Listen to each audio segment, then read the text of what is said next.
Bueno, en la mañana de hoy vamos a hablar con Facundo Laite. Facundo es militante del Partido Obrero desde siempre, no sé. Me da la sensación desde hace muchos años, al menos que uno va siguiendo en redes sociales lo que hace. También colabora en prensa obrera, con lo cual hace mucho tiempo que escribe sobre la problemática social de la Argentina. Y bueno, vamos a charlar con él de lo que está viendo en la realidad argentina, de todo lo que nos va sucediendo relacionado con la inflación, relacionado con el gobierno, relacionado con la política. Hola Facundo, buen día. Maximiliano Lecky te saluda. ¿Cómo andas? Mucho gusto. ¿Qué tal, Maximiliano? Buen día. Buen día a todos. Gracias por el llamado. Por favor, gracias a vos por estos minutos dispensados. Bueno, Facundo, ¿qué estás viendo de la realidad que estamos viviendo como argentinos, ¿no? Uno recién hablaba con un legislador de la ciudad de Buenos Aires, que no es de ninguno de los dos partidos mayoritarios, y me decía que él ve como mucha tristeza, mucha desazón, mucha angustia en la calle, que no ve salida tampoco, falta de diálogo. ¿Qué ves vos en estos momentos en la sociedad en general, ¿no? Yo sé que es difícil hablar en general, pero la impresión que vos te llevás estando permanentemente en la calle, como siempre hace la izquierda.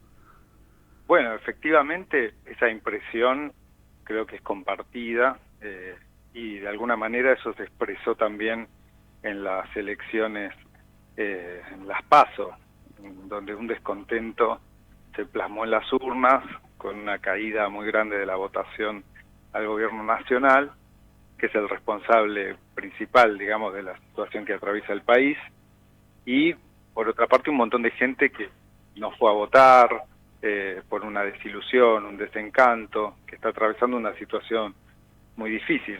Y creo que esa impresión y eso que se expresa lo podemos ver claramente en un país que tiene el 40%, más del 40% de la población bajo la línea de pobreza, en donde hay despidos, hay una caída de salarios muy fuerte y bueno, y eso está golpeando mucho. Y cuando uno ve para adelante, es difícil entrever entre las medidas que propone el gobierno y la oposición para enfrentar esta situación que sean una salida para los trabajadores, sino todo lo contrario. O sea, hay una inflación creciente, tuvimos en el último mes de nuevo una suba y para los próximos meses también se prevé índices, digamos, grandes, con un retraso en las tarifas, aumento del dólar, una posible devaluación.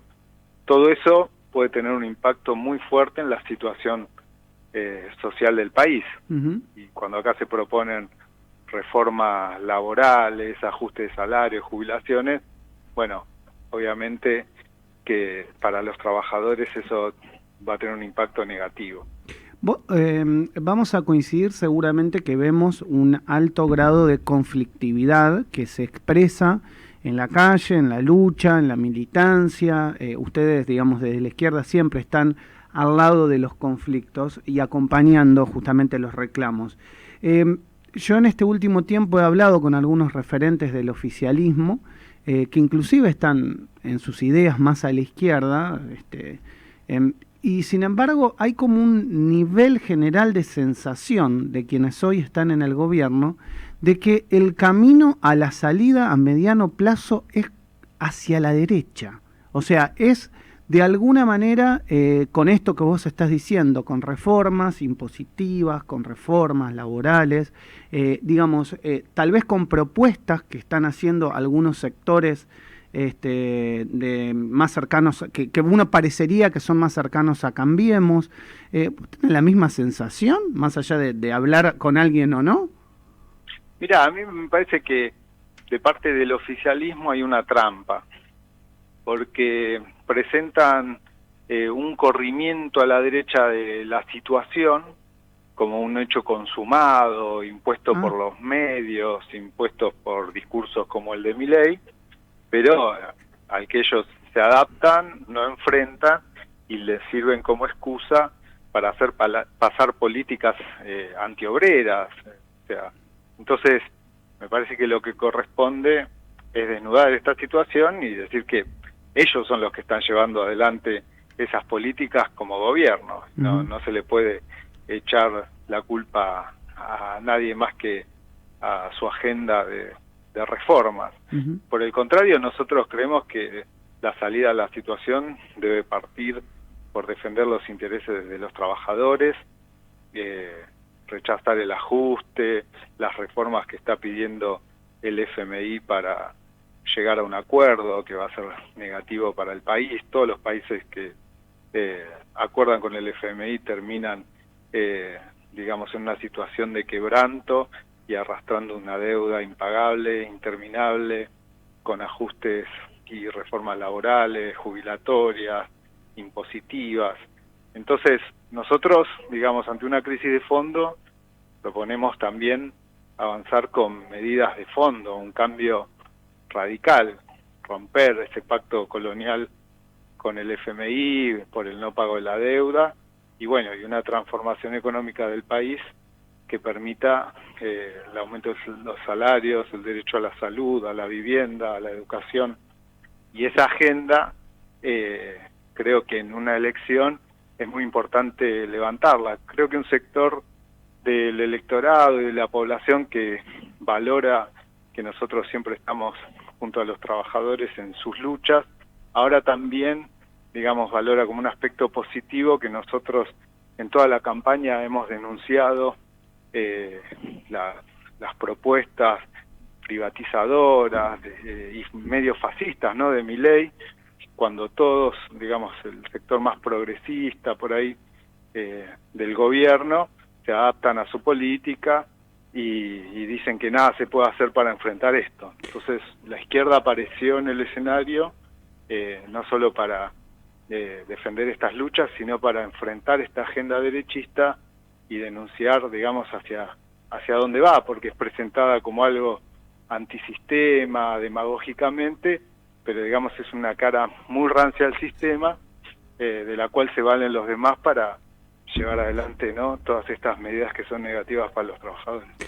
Vos recién hablaste de la palabra ajuste, o dijiste hay un ajuste que todos lo vivimos en nuestro bolsillo, y los jubilados claramente se están sufriendo un importante ajuste con un sueldo que no llega a cubrir verdaderamente sus necesidades ni por asomo.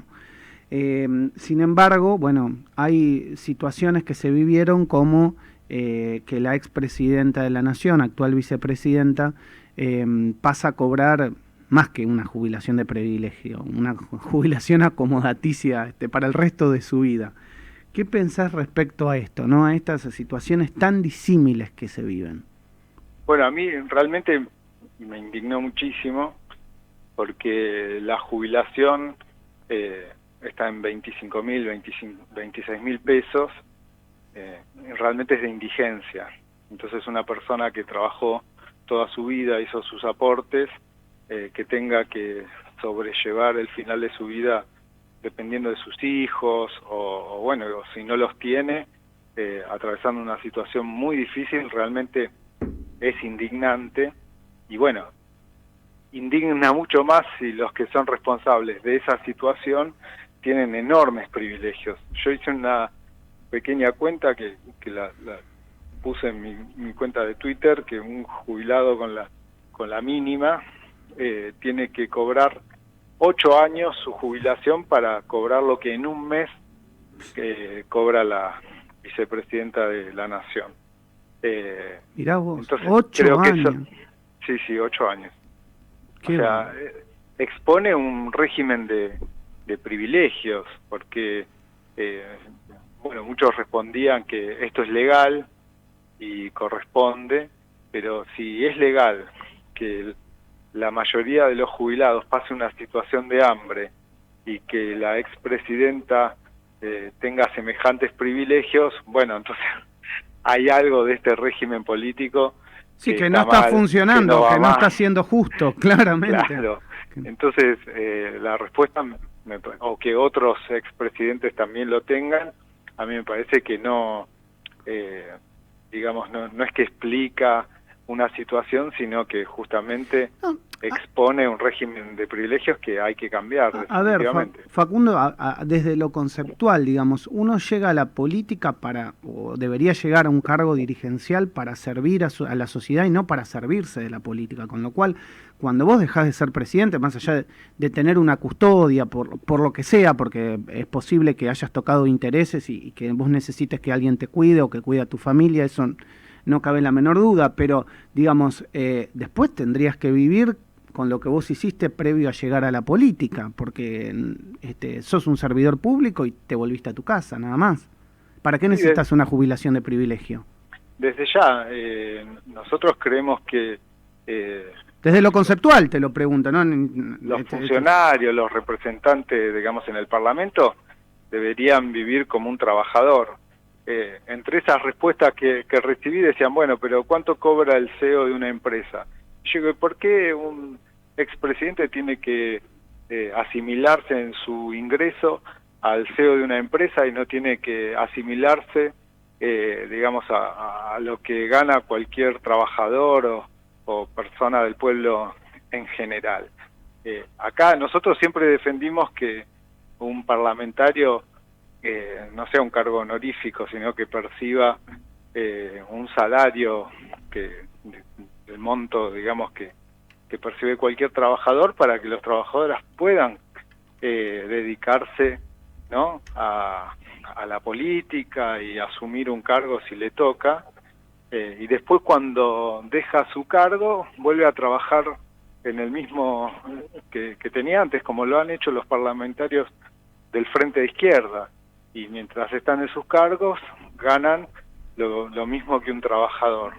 Entonces me parece que la forma acá de asimilar al funcionario como al CEO de una empresa es una forma de cooptación que tiene, digamos, el régimen político, los sectores de poder, la burguesía, para que los funcionarios políticos le respondan. Por eso nosotros tenemos esas propuestas, digamos, que apuntan a desnudar cómo hay efectivamente una casta política que es socia menor, digamos, de un régimen de explotación, de opresión, y que de esa forma gobierna para los intereses de los capitalistas, de los sectores de poder. Facundo, Augusto Niesgay te habla, ¿cómo estás? ¿Todo bien? ¿Qué tal? ¿Cómo te va, Augusto? Te quiero consultar en relación a esto que venimos charlando, ¿no? Acá en el programa muchas veces hemos dicho que quizás el momento de la dirigencia política para demostrar un acto para con la gente fue el año pasado, en medio de la pandemia, cuando en un montón de países los principales dirigentes se bajaron el sueldo, y aquí en la Argentina ninguno o casi ninguno lo hizo. No voy a generalizar porque recién vos comentabas lo de la izquierda, que es algo real, pero te consulto, ¿cómo? A ver, esto creo que explica a las claras, ¿no?, el hecho del desencanto del que hablábamos al principio de la entrevista, de la gente para con la política, ¿no? Me parece que es lo que explica... La desconexión. Exactamente, la desconexión, y un poco también lo que venimos hablando en el programa, el hecho de que los políticos por ahí parece que están en otra realidad, que están viendo otra película, cuando en realidad lo que está pasando en Argentina es mucho más grave que una campaña política o una campaña para elecciones. ¿Cómo analizás vos esto? Bueno, eso que vos decís fue así, y quedó graficado también en dos hechos que fueron terribles realmente, como el vacunatorio VIP y la foto en la Casa Rosada del cumpleaños de la esposa del presidente. Sí. Que, bueno, efectivamente demostraron que los que ponen las reglas no se aplican las reglas a ellos mismos, y que existe esto, ¿no?, que estamos denunciando, efectivamente un régimen de privilegios que está completamente por fuera de la realidad que viven los trabajadores, y que efectivamente no es solo eso, sino que las medidas que toman en el país son contrarias a los intereses de las mayorías, y por eso la estamos pasando tan mal. Uh-huh. Te quiero agradecer por estos minutos con el arranque, y sí me gustaría que le dispensemos un minuto, si nuestros oyentes te están escuchando, ¿por qué deberían votar al Frente de Izquierda en las próximas elecciones? Bueno, mira, básicamente, el Frente de Izquierda ya tiene una trayectoria. Nosotros, tanto en el Parlamento como en las calles, siempre defendemos los intereses de la mayoría, los intereses de los trabajadores, los acompañamos en sus luchas, enfrentando los ajustes, este pacto con el FMI, y creo que por el horizonte que tenemos, ¿no?, de una crisis muy grande, va a ser muy importante contar con un reforzamiento del Frente de Izquierda en todos los planos, y bueno, ahora el que se juega son las bancas en el Congreso, en la legislatura, y bueno, para reforzar esa campaña, mañana vamos a estar haciendo un acto en Plaza de Mayo que va a ser masivo, y ya que me dejás estos segundos, aprovecho para invitar a los oyentes a las 16 horas en Plaza de Mayo a que vengan y a darle fuerza al Frente Izquierda, que eso va a redundar en una defensa propia. Facundo, gracias por estos minutos, te mando un abrazo grande. No, gracias a ustedes, un abrazo. Un gran abrazo. Facundo Laité, militante del Partido Obrero, en la mañana del arranque, aquí en Radio Sónica.